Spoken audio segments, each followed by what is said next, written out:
do you think will bring newcomers to the series in this game? What is, besides the graphics, besides the gameplay, what do you think will appeal to the masses, especially when we think about newcomers to the series? Yep.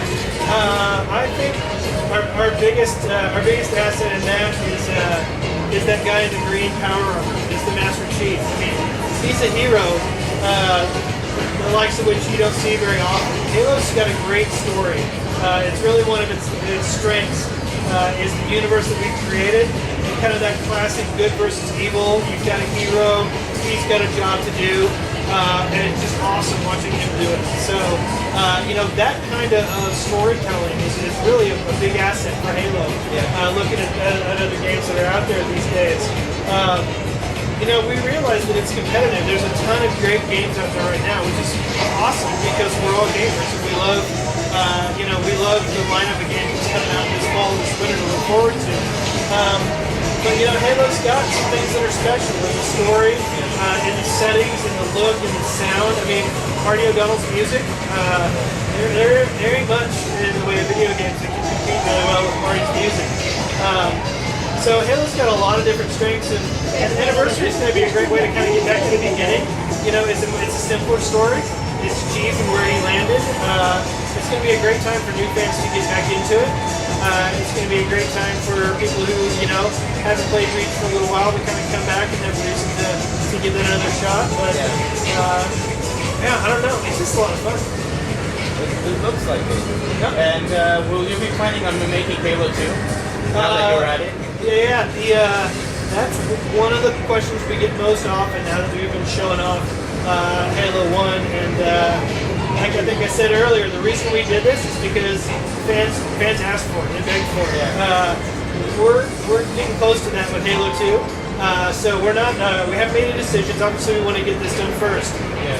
But it would be a lot of fun, and we'll see what happens once we get Anniversary out the door. And obviously we can't let anything distract us from Halo 4. That's got to be awesome. Really, that's the number one priority, making sure that that's great. But like I said earlier, we've got people all over the studio who can handle something like this at the same time as 4. So it could be fun. So, speaking about the company right now, what will be the future of the company once you guys decide that you need to move on from Halo? Not definitely, but you guys say that, you know what, let's make a fresh new engine, let's make something awesome that will punch me out of the couch. Right, well, obviously Microsoft and Microsoft Studios has lots of groups that are working on all that, looking for new IPs and new stories all the time. But we came here for one very specific thing. We came here to 343 Industries for Halo. So 343 was just created, I guess, a couple years ago? About 3 years. About 3 years ago. With a very specific, with really the mission of keeping Halo going. So, so I don't know. I can close my eyes and I can see the list of stories that we're thinking about for the future and some of the plans we've got. And I can tell you, we're going to have plenty of fun for Halo for a very long time. So another thing that I'd like you to talk to us about is what were the main challenges of bringing such an amazing game back? One of the biggest ones, I don't know. There's so many. Is how do you stay respectful to the original? Really the thing that started it all, but in a way that isn't just a simple put a higher resolution texture on it and walk away. That's why when we were going through the features of the game earlier, we really put a lot into this. It's not just a simple, switch the graphics and call it a day kind of thing. We've got new content, we've got new features, we've got new maps, we've got new audio, all of that. But on all of those things, like what you're seeing right now, you switch back and forth from old to new. So you've got this scene right here from the old game.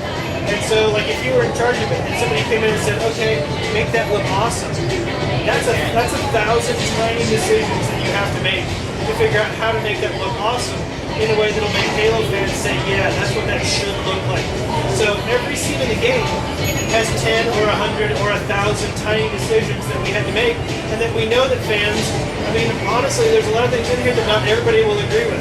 Somebody will feel very strongly that barrel in the background shouldn't look like that. And I mean, you know, they won't be wrong. It's an opinion thing. But our job is to make sure that we make those decisions in a way that that Halo fans overall, everybody goes in and they push that button to see the fancy new graphics, and they say, yeah, that looks right.